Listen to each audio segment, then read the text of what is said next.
हुकूमत का गंदम के बहरान से इनकार, लेकिन गंदम दरामद करने का भी फैसला। ईसीसी का इजलास आज मुशीर खजाना हफीज शेख की जेर सदारत होगा। 3 लाख टन गंदम दरामद करने की मंजूरी दी जाएगी। क्या आज से आटे के बहरान में कमी आना शुरू होगी? वफाकी वजीर खुसरो बख्तियार ने गुज़िश्ता शाम न्यूज़ कॉन्फ्रेंस में खुशखबरी सुना दी थी। ये भी बोले कि आटे का बहरान मसनूई है। ट्रांसपोर्टर्स की हड़ताल के बायस मसाइल पैदा हुए।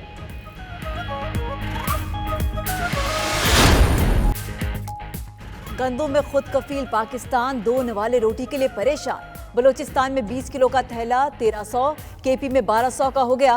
पंजाब और सिंध में भी कीमतों पर कोई कंट्रोल नहीं। आटा महंगा होने पर नान बाइयों की कीमत बढ़ाने की लाहौर की नान बाई एसोसिएशन का जुमेरात से रोटी 10 और नान 15 रुपए करने का ऐलान।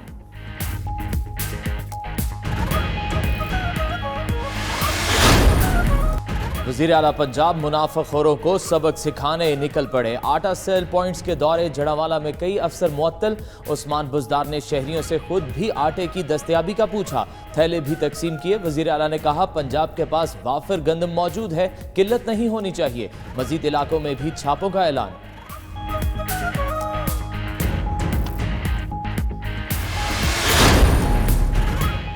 सराजुल हक का महंगाई और बेरोजगारी के खिलाफ तहरीक चलाने का ऐलान। आटे के बहरान की वजूहात तलाश करने के लिए तहकीकाती कमेटी बनाने का मुतालबा।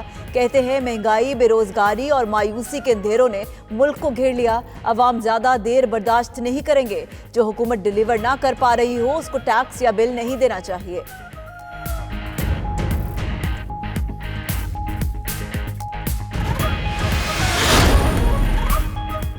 अमरीकी मुआवन नायब वज़ीर ख़ारजा एलिस वेल्स 4 रोज़ा दौरे पर पाकिस्तान पहुंच गई। सियासी और अस्करी क़यादत से मुलाकातें करेंगी। पाकिस्तान इलाकाई अमन के साथ खड़ा है। वज़ीर ख़ारजा शाह महमूद कुरैशी ने ट्वीट किया,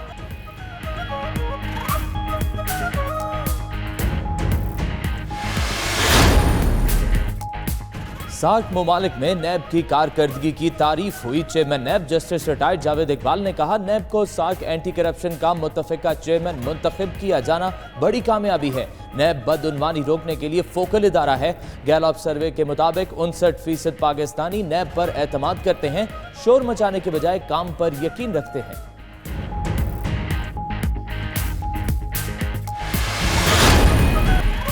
मुल्क भर में शदीद सर्दी का राज। सकर्दू का पारा -21 तक पहुंच गया। इस्तोर में -16, गोप्स में -15, कालाम में -14 रिकॉर्ड।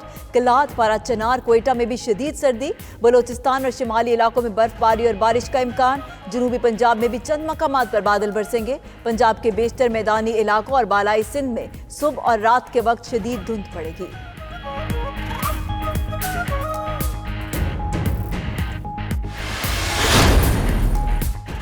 कोयटा के नन्हे असद की आवाज 92 न्यूज ने हुकाम तक पहुंचा दी। पहले वजीर आला बलोचिस्तान ने बुलाकर जूते पॉलिश करने वाले बच्चे की इमदाद की। MD Betul mall on Abbas ने भी चेक जारी कर दिया। स्कूल में दाखिला दिलाने और तमाम अखराजात उठाने का ऐलान। ग्रेजुएशन तक हर माह बच्चे को वजीफा भी मिलेगा।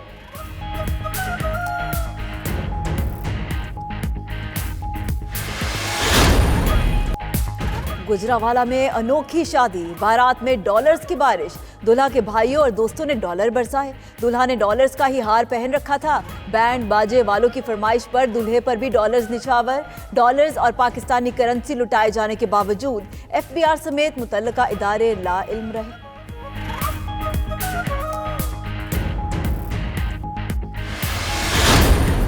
हब में मुश्किल रास्तों पर मुल्क के नामवर ड्राइवर्स की महारत। ए कैटेगरी में साहबजादा सुल्तान मोहम्मद अली ने पहली पोजीशन हासिल कर ली। रोनी पटेल का दूसरा नंबर आया। B कैटेगरी में आसिफ इमाम की पहली और नोमान सरंजाम की दूसरी पोजीशन। खवातीन के मुकाबले में टिंशा पटेल ने खदीजा शेरवानी को पीछे छोड़ दिया।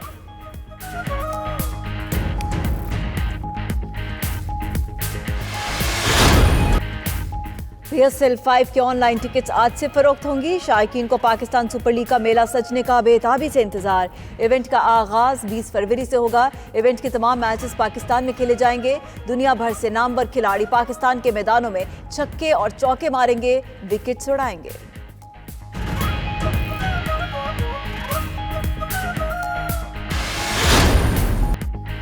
चीन में शदीद सर्दी के बायस पूरी झील ही जम गई। कुदरत के हसीन नज़ारों को देखने के लिए सयाहों की बड़ी तादाद पहुंच गई।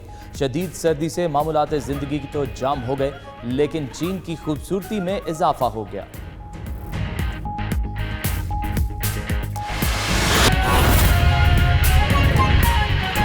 के हवाले से सारी दुनिया जानती है कि चक्की का आटा हर दौर में जो मिलों का आटा है उससे 10, 12, 15 रुपये किलो महंगा होता है, क्योंकि उसमें सूजी और मैदा जो है वो नहीं निकला होता।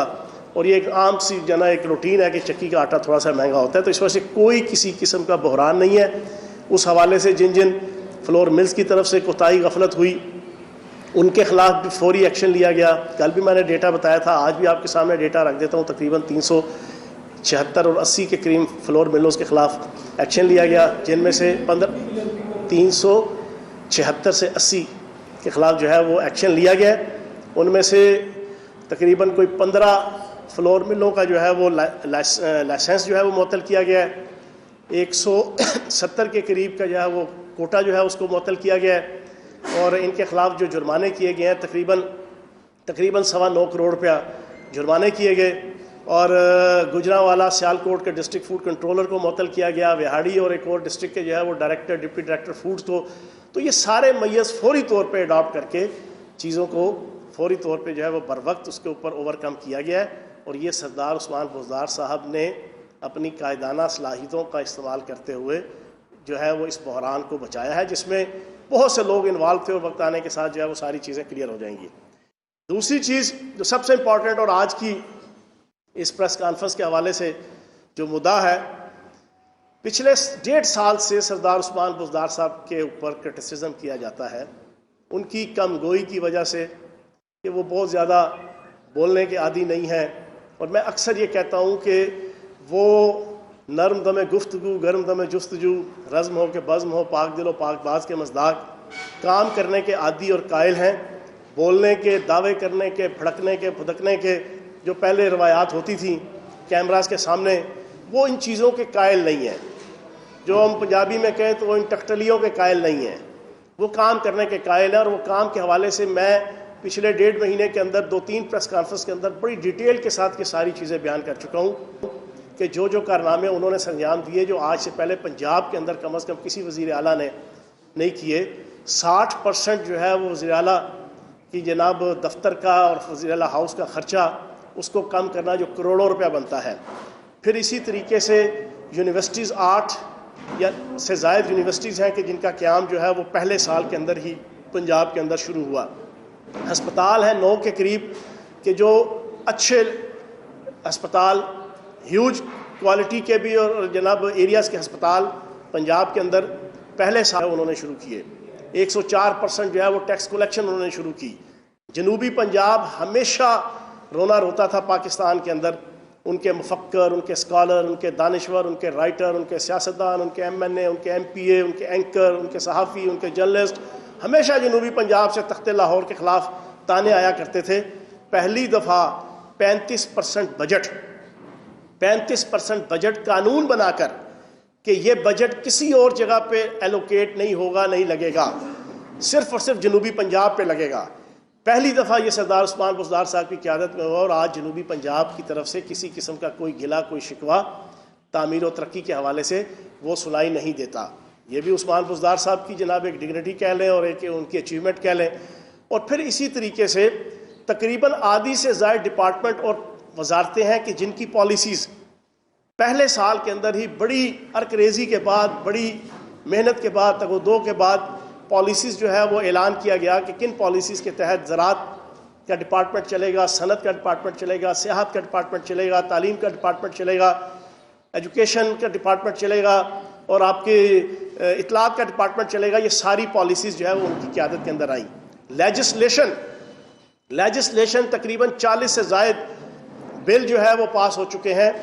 ये पिछले 20 साल का आप जो है वो असम्बली की परफॉर्मेंस देख लें, किसी असम्बली के अंदर भी 1 साल के अंदर इतनी लॉ मेकिंग और पॉलिसी मेकिंग जो है वो आपको नज़र नहीं आएगी जो सरदार उस्मान बुज़दार साहब की क़यादत में आपको पंजाब के अंदर नज़र आई। फिर इसी तरीके से सेहत के हवाले से कई दफ़ा इस चीज़ को बयान कर चुके हैं। आज आपकी इस मीडिया कॉन्फ्रेंस के ज़रिए से भी मैं रखूँगा कि केपीके के अंदर जब हमने इंसाफ हेल्थ कार्ड शुरू किया था 2013 के अपने टेन्योर में, तो उसके देखा देखी जो है वो